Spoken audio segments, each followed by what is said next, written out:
Continuing our coverage from Radio Row in San Francisco, site of, sort of, Super Bowl 60. This guy knows a thing or two about playing on Super Bowl winning teams. Darren Woodson, one of the all-time great members of the Dallas Cowboys. Darren, great to see you. Oh, great seeing you, Mike. Good seeing you, Chris. Hey, Darren. I mean, first off, I'm just going to say right off there, Darren Woodson's a Hall of Fame freaking safety, right? I've been watching football my whole life, right? I'm a student. I call myself a historian. I was plenty old to watch you with the Cowboys and beat my dad and do all that, and the Emmitt Smith shoulder game and all that crap. Oh, man. Right? He knows everything about football. Just don't ask him something he doesn't know. But I do want to say, like, when I think of top safeties in the history of the sport, in my lifetime, 28 for the Dallas Cowboys comes to my mind. I appreciate that, man. But I had so many that I followed when I was a kid, man. Like, you know, like Ronnie Lott and Kenny Easley. Like, my dad was the biggest Kenny Easley fan ever, man. So it was, you know, I've always appreciated the guys that came before me. Yeah, good old 45 on the Seahawks. Oh, yeah. Yep. Oh, yeah. You've got 2 years left as a modern era finalist to get into the Hall of Fame. Is it something, because you got no control over it, That's the right. hay's in the barn. Yeah. How do you process your own internal desires, wishes, and just the reality that it's completely and totally out of your hands? You know what? You just got to accept it for what it is, honestly. It's a process looking at, and I'm competitive. I've been competitive my entire life, and I probably have had more success off the field than I have had on the field in business. But that competitive nature continues on, and you always want to be recognized for your work. Like, I was a guy that showed up every morning at 5:30 in the morning, had a ritual, did my thing, wanted to be the best teammate I could possibly be. You put all this time and this effort into it, and you have so much success, whether it be individual success, like all pros, and then you have team success with as far as Super Bowl is concerned, and you know what you've done to help move the chip forward and all that. And it's just, you know, it's a part of you. And being a competitive person, you just want what you want. Like, it's that. This is not something like you feel like selfish, and I don't feel that I should be ashamed of how I feel. This is something I've always wanted. I've always wanted to be the best. Right. And what happens when you want to be the best? These type of rewards come with it. So, yes, I've always wanted this. My family has wanted this for me at the same time, and I want to share it with. I mean, so many people gave me a shot. Right. I mean, so many, from teachers, from Pop Warner coaches way back then, man. I want to share this moment from teammates who I've talked to all the time, every day. Yeah. I want to share this with them. Yeah, I hear you there all the way. It's a special thing to share. It is. And they had a part in your life, which I totally get. Do you ever feel like back to the old days a little, like my dad, he'll still to this day go, no, man, the 92, 93 Cowboys, he says it's the best teams he ever played against in the NFL. Yeah. Right? He played against the 85 Bears and the 84 Niners and all that. And he'll talk about your defense, and I sometimes go, man, nobody talks about that Cowboy defense. Yeah. Do you ever feel like disrespected? Oh my God. It's always Emmett and Michael Irvin and Aikman. We never scored. Look, we scored 100 points every game. Right. I hope you know that. You may not have known that. You guys didn't play defense. No, we didn't play. And we were like the #1 defense for the longest time. Not only that, but when you look at the Super Bowl games, like 9 turnovers, 4 turnovers. We were dominant in those big games, in those big situations, and it was in those times where Jimmy was a defensive-minded coach. So he treated us as not only you're going to play defense, but you're going to run down on special teams. I'm second all-time leader in tackles for the Dallas Cowboys on special teams. Right. Like, we played 2 phases of the game, and the starters on defense played those special teams. Right. So, it was just a mindset on defense that you just knew what you had to do. And that was play two parts of the game. But we never got the respect that we absolutely deserved. I know Charles Haley went into the Hall of Fame. He's the only one, really. I mean, Deion came a little late. Later. But Ken Norton Jr. was instrumental in what we were doing early. And, the Tony Tolberts and the Russell Marylands, man, there's some great football players back then. It's actually shocking when you say it out loud that you guys are that good and there's only one guy from the start of that defense in the Hall of Fame. It's actually messed up. Well, I like to be in there, too. Maybe make it, too, at some point. We're going to try to change that. One of your teammates at the time is one of our teammates now, and Jason Garrett. Give us something good about him, something we can use against him. Against J-Dog? Man, Red was special. He has so many names, dude. I'm calling them all kinds of J-Dog. I'm going to bring that to him tomorrow when I see him. I'm like, hey, J-Dog. You know what? He was the epitome of being a professional. Like, if there was anyone in my career, and I tell this story all the time, the guy that understood his role more than anyone that I've ever been in, whether it be in the football world or in the business world, is Jason Garrett. And he poured into it. Yeah. Like, I sat in my locker for hours with Jason, him just asking me questions about the defense and what our approach was and what I was looking at as a safety. And then he would relay that back over to Troy, and I tell him, man, you can't be telling all my secrets to everybody.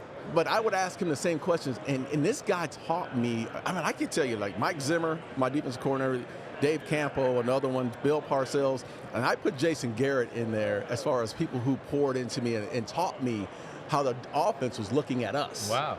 And what their approach was on how they were going to attack cover 3 and attack me in the slot when I'm covering the slot receiver. They're like, you're a big guy. This is how they're going to attack you. Right. So I got a lot of information from Jason as well, man. Look, I just thought that he practiced hard. He did everything. Like I tell you, we kicked his ass in practice. Yeah, I was going to say, you had to get some picks on him. Dude, we treated him. He would talk shit. Excuse me. That's all right. We're going to say that here. He would talk trash to us in practice as the scout team guy because Troy was sitting off the sideline. But he went at us. Yeah. He went at us, man. He took onus on, hey, look, I'm gonna bring it to you. You guys better show up as well on Wednesdays and Thursdays. Were you as shocked as the rest of the world with the news this week of like Belichick not getting in on this whole thing? Absolutely. Yeah. Absolutely. Look, I mean, call it what you want. The man's probably, you can't tell the story about the NFL without Bill Belichick. Right. Like, he's hands down a first ballot Hall of Famer, and surprised that it got out. Really surprised that it got out in that way, but yeah, it took me back a little bit just to think about what the man's done for this league and how special he's been, and to not be a first ballot. I think that's just a slight on him. I'm curious. I don't want to go too far down the rabbit hole, and I don't want you to be in violation of any agreements you may have signed. But my understanding is the candidates signed something that they won't blab about the outcome until it's announced.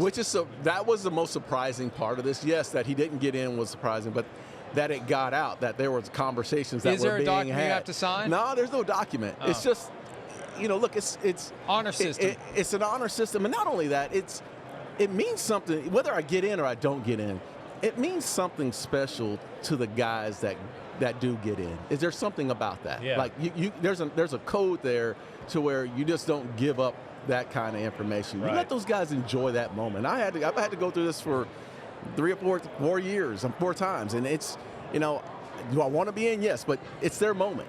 Let them enjoy that moment. We had Emmett on here last year. Yeah. And he kind of went off on the Cowboys a little bit. Like, he has a couple of times now. Trust me, I saw both of you sitting there while he was just going. I was like, damn, he's going to fix the organization right here, right now. Yeah. But like for you, a guy that you still live in the area, you're watching the Cowboys, all that. What would you like to see change, or what needs to be different as compared to the way you rolled when you guys were playing? A focus on defense. Yeah. I mean, I can cut you off. Yeah. A focus on defense. Right. Look, I think we've seen this team. Offensively, they're a juggernaut on offense. They got 2 great weapons on the outside. They have a quarterback whose passing efficiency is out this roof. They run the ball pretty well. The offensive line's got strong, but where they are weak, and we've known this for years, the focus has not been on that front 7. Right. And we're watching 2 teams that are coming in to this game this week. Defensive mindsets. When you can get out on 3rd down and you can get wins, because offenses, I get. When you play a great offense and there's a great defense, there's going to be times during the game where offense doesn't function the right way. Right? There's a timing there. That's not defense might get you out here and there. And it's in those moments when you get wins. You find the ways to get wins. And that's the thing I'm looking at the Cowboys right now. If they can shore up that defensive line, if they can shore up the linebacker position, because they're struggling up front in that front 7. Yeah. And they need to figure out a way to get better at the safety position as well. So I think there's some opportunities with the cap getting much larger, and they don't have a lot of money to spend this year. Hopefully they can shore up some of those spots. What do you think of Christian Parker as the new defensive coordinator? I think it's a great hire. I think it's something that they're not accustomed to. There's every time you hear about a hire for the Dallas Cowboys defense, it's usually a former coach who's moving back into a role as a defensive coordinator. And love Mike Zimmer, love a lot of the guys that have done that in the past. But at the same time, it's something fresh and it's something new that the Joneses are actually taking on us, and they're moving away from what they're accustomed to doing. So I'm excited about it. Look, I think they need to get young in certain positions, and especially in the coaching staff. And I think this is a great pickup by Parker. Give us your pitch. Let me hear it. Choctaw. Yeah. Choctaw Casino. And Chris, when you get back into Dallas at some point, you got to bring the kids. Okay. We go up, just going up south on, going north on 75 on Central, about 45 minutes, 50 minutes from my house to Choctaw Casino and Resorts. It's a great resort. You not only is it casino, but it's also, steakhouse, huge concert venue. My son's running around right now. He's been there a million times, but we sit they have this resort spa, resort pool area out there. Man, it's phenomenal. And that's why I'm here today, is I'm here to support Choctaw. Your boy Troy Aikman, Emmett Smith, who we just talked about, Pudge Rodriguez. You get them up there. We call it where the players play. You never know who you're going to run into at Choctaw Casino. It's just north of Dallas in Durant, Oklahoma. Man, great time up there. Sounds like a baller place. Sounds like you got to have a lot of money to go there sometimes.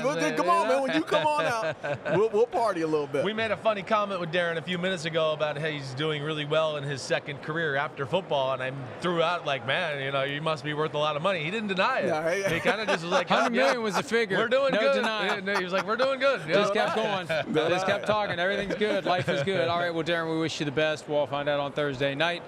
And regardless, not that it matters. Not that our opinion matters. You're a Hall of Famer in our book, but we don't control it. And by the way, love what you guys are doing. Oh, appreciate it, man. Love watching you guys. Thank you, man. Appreciate it now. Take Darren care. Woodson, baby. We'll be back with more. Hi, it's Mike Florio. Thanks for watching PFT on YouTube. Hit subscribe for the latest news and analysis from Pro Football Talk.